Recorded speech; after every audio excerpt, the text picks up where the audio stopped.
చివరిగా ఒక విషయం ఏమిటంటే, చాలా మంది ఏమంటూ ఉంటారు అని అంటే, ఈ ధర్మము, ఈ ధర్మ మార్గం, వీటన్నిటిని కూడా ఇవన్నీ మూఢనమ్మకాలు అవి ఇవి అని అంటూ ఉంటారు చాలా మంది.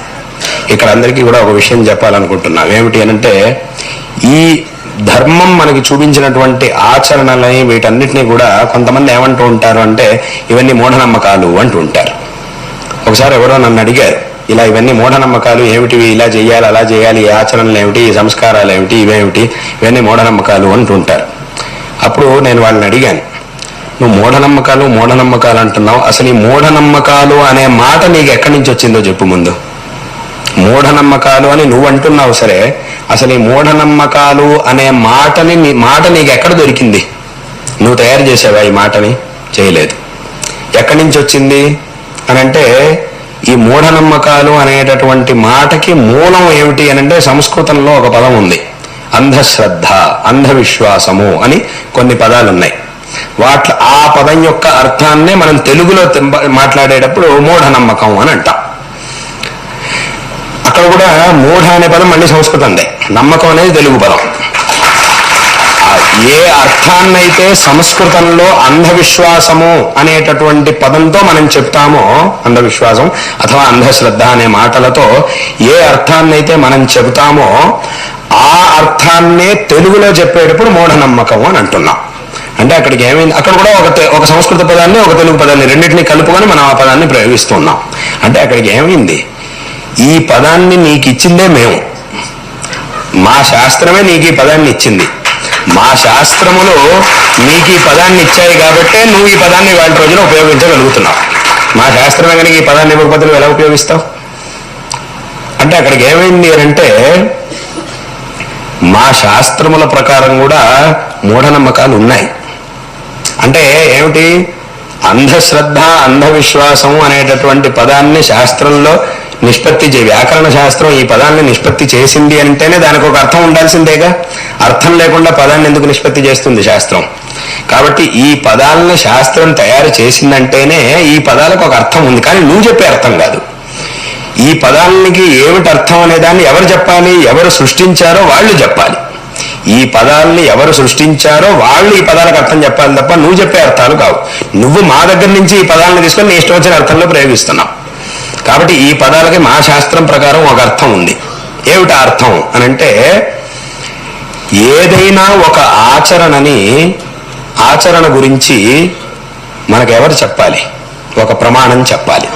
ప్రమాణం అంటే ఏమిటి? ఇప్పుడు చెప్పినట్టుగా వేదములు, అథవా ఆ వేదములను అనుసరించి వచ్చినటువంటి శాస్త్రములు అంటే స్మృతులు, అథవా ఈ వేద శాస్త్రములని తెలుసుకొని ఆచరించేటటువంటి శిష్టులు, వాళ్ళ యొక్క ఆచారం, శిష్టాచారం. దీన్నే శాస్త్రములో 3 ప్రమాణాలుగా చెప్పారు. వేదములు, స్మృతులు, శిష్టాచారం అనే 3 ప్రమాణాలను శాస్త్రములో ధర్మం కోసం చెప్పారు.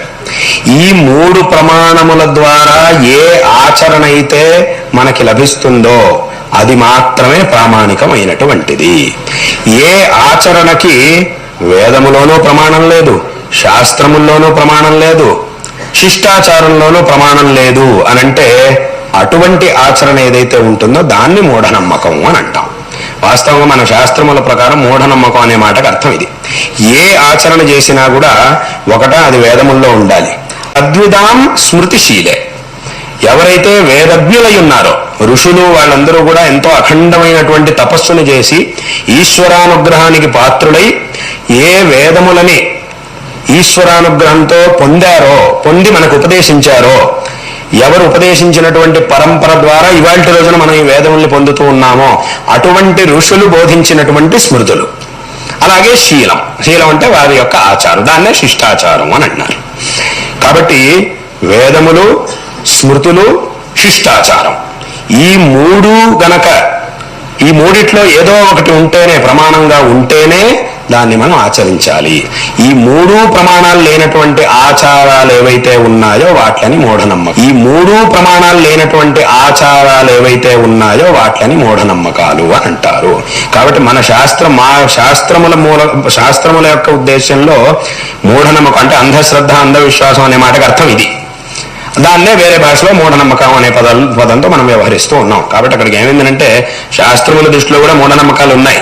కానీ దాని అర్థం ఏమిటి? నువ్వు చెప్పే మూఢనమ్మకాలు కాదు, నువ్వు శాస్త్రాన్నే మూఢనమ్మకం అంటున్నావు. అది ఎలా కుదురుతుంది?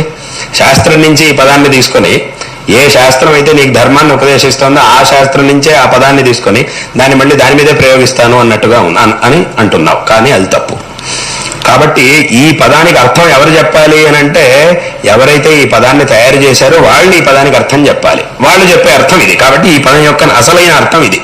కాబట్టి ఈ శాస్త్రములు చెప్తున్నటువంటి మూఢనమ్మకాలు కావు అనేటటువంటి విషయాన్ని నేను అప్పుడు వాళ్ళకి చెప్పాను. ఇది అసలు అక్కడ ఉన్నటువంటి విషయం దాన్ని నేను వాళ్ళకి చెప్పాను. కాబట్టి ఇక్కడ మూఢనమ్మకాలు ఇవన్నీ కూడా మూఢనమ్మకాలు కావు. దీని వెనకాల ప్రతి ఒక్క కారణం, ప్రతి ఒక్క ఆచరణ వెనక ఒక కారణం అనేది ఖచ్చితంగా ఉండనే ఉంటుంది. వాటిలో కొన్ని మనకు అర్థం అవుతాయి, కొన్నిటిని అర్థం చేసుకునే సామర్థ్యం మనకి లేదు. కానీ ఉంది, కారణం ఉండనే ఉంది. లేకపోతే ఋషులు కూడా చెప్పరు. కారణం ఉంటేనే వాళ్ళు కూడా మనకి చెప్తారు. ఎందుకంటే ఋషులే చెప్పారు, నకుర్యాన్ నిష్ఫలం కర్మ అని. అదే శాస్త్రం మనకి చెప్తాం. నిష్ఫలమైనటువంటి పనులను ఎప్పుడూ చేయకూడదనే శాస్త్రంలో మనకి చెప్తున్నాయి.